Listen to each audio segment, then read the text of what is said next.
warahmatullahi wabarakatuh.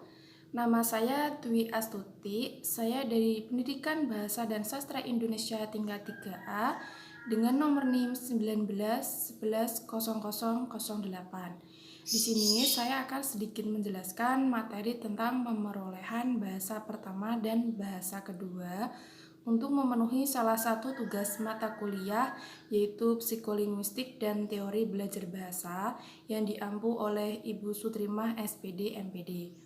Baik, langsung saja kita masuk ke materinya. Materi yang pertama yaitu pemerolehan bahasa pertama. Pemerolehan bahasa adalah proses yang berlangsung di dalam otak kanak-kanak ketika dia memperoleh bahasa pertamanya atau bahasa ibunya. Pembelajaran bahasa ini berkaitan dengan proses-proses yang terjadi pada waktu seorang kanak-kanak mempelajari bahasa kedua setelah dia memperoleh bahasa pertamanya. Jadi, pemerolehan bahasa berkenaan dengan bahasa pertama, sedangkan pembelajaran bahasa berkenaan dengan bahasa kedua.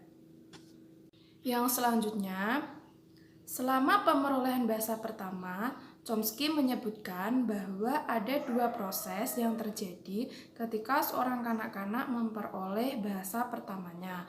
Proses yang dimaksud adalah proses kompetensi dan proses performansi. Kedua proses ini merupakan dua proses yang saling berlainan, di mana kompetensi adalah proses penguasaan tata bahasa yang meliputi fonologi, morfologi, sintaksis, dan semantik secara tidak disadari dan biasanya ini dibawa sejak lahir. Walaupun dibawa sejak lahir, kompetensi memerlukan pembinaan sehingga anak-anak memiliki performansi dalam berbahasa. Dan performansi itu sendiri adalah kemampuan anak menggunakan bahasa untuk berkomunikasi. Performansi terdiri dari dua proses, yaitu proses pemahaman dan penerbitan kalimat-kalimat.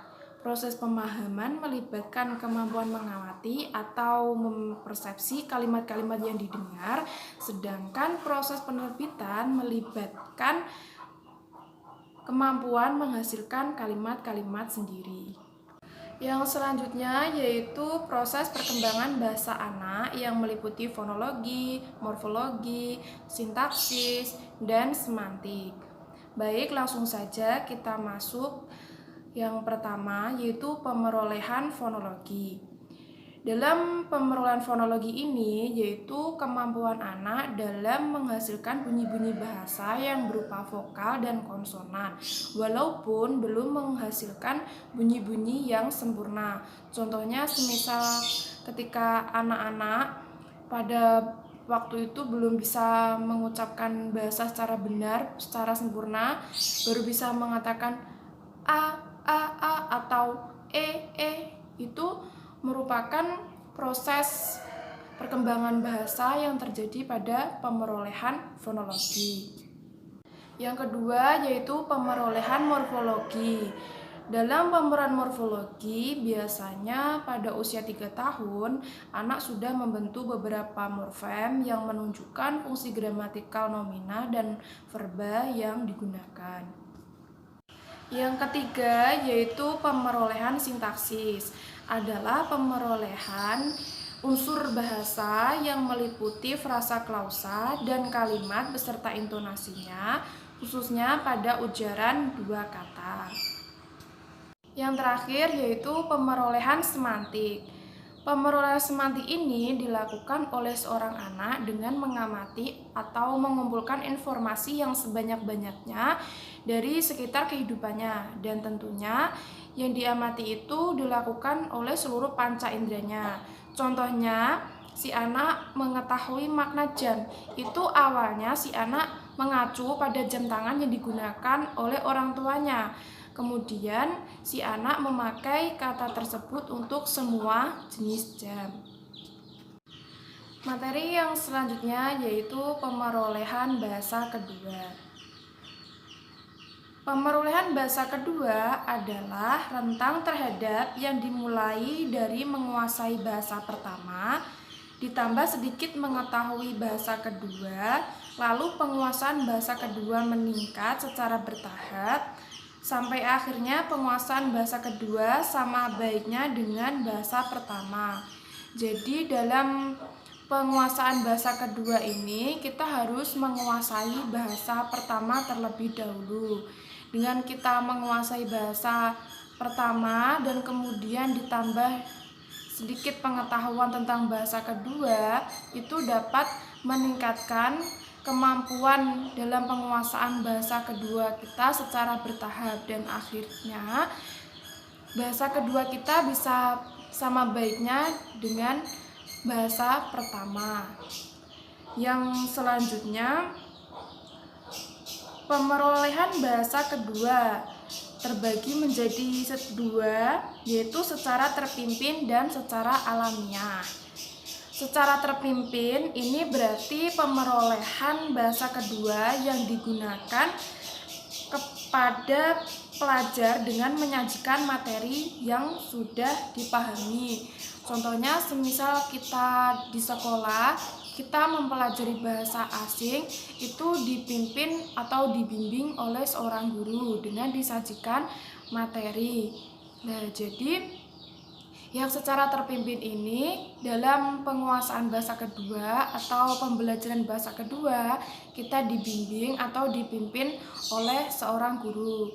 Sedangkan yang secara alamiah ini tanpa adanya bimbingan atau pimpinan dari seorang guru, dan biasanya itu terjadi pada komunikasi kita sehari-hari. Dan biasanya tanpa disadari dalam kehidupan kita sehari-hari, kita juga mempelajari bahasa kedua. Yang selanjutnya yaitu ciri-ciri proses penguasaan bahasa kedua, yaitu yang pertama, proses belajar bahasa secara sengaja. Jadi dalam proses penguasaan bahasa kedua ini dilakukan dengan sengaja. Yang kedua, berlangsung setelah terdidik berada di sekolah. Yang ketiga, lingkungan sekolah sangat menentukan. Dan yang keempat, bahasa pertama mempengaruhi proses belajar bahasa kedua. Yang selanjutnya ada faktor yang mempengaruhi pemerolehan bahasa kedua.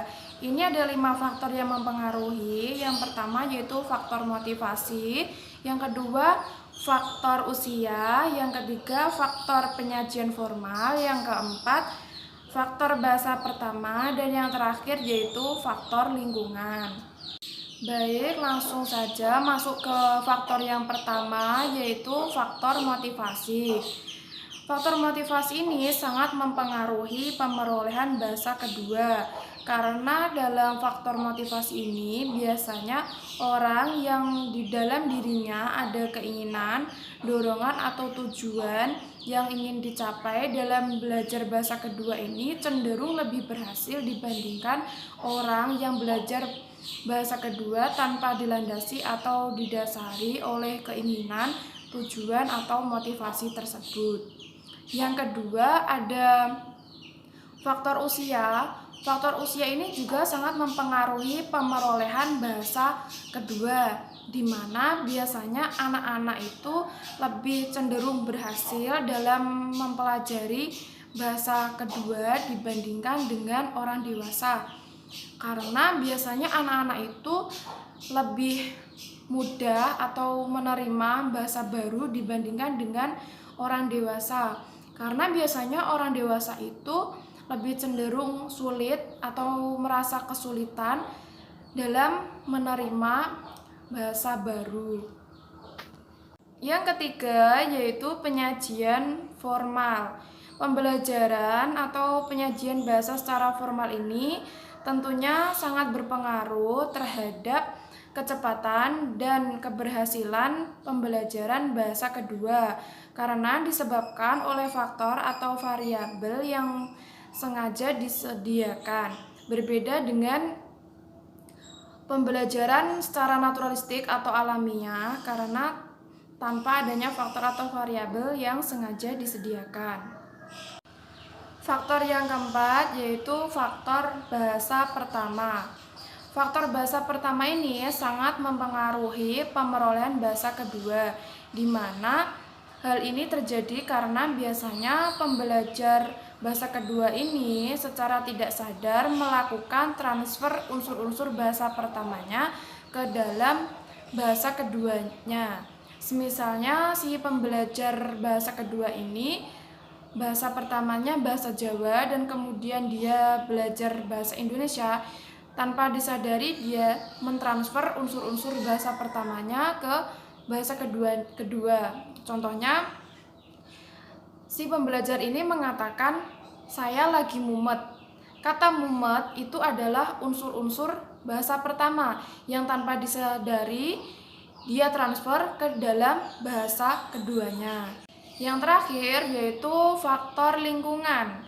Faktor lingkungan ini juga sangat berpengaruh terhadap pemerolehan bahasa kedua, di mana faktor lingkungan yang dimaksud ini seperti toko, restoran, terus lingkungan sekolah, dan lainnya. Ini juga sangat membantu kita dalam pembelajaran atau penguasaan bahasa kedua.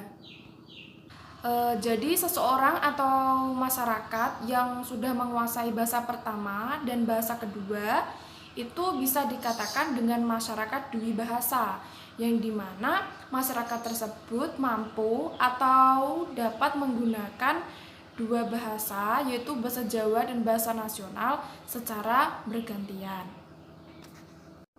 Demikian yang dapat saya sampaikan, kurang lebihnya saya mohon maaf yang sebesar-besarnya. Saya akhiri, wassalamualaikum warahmatullahi wabarakatuh.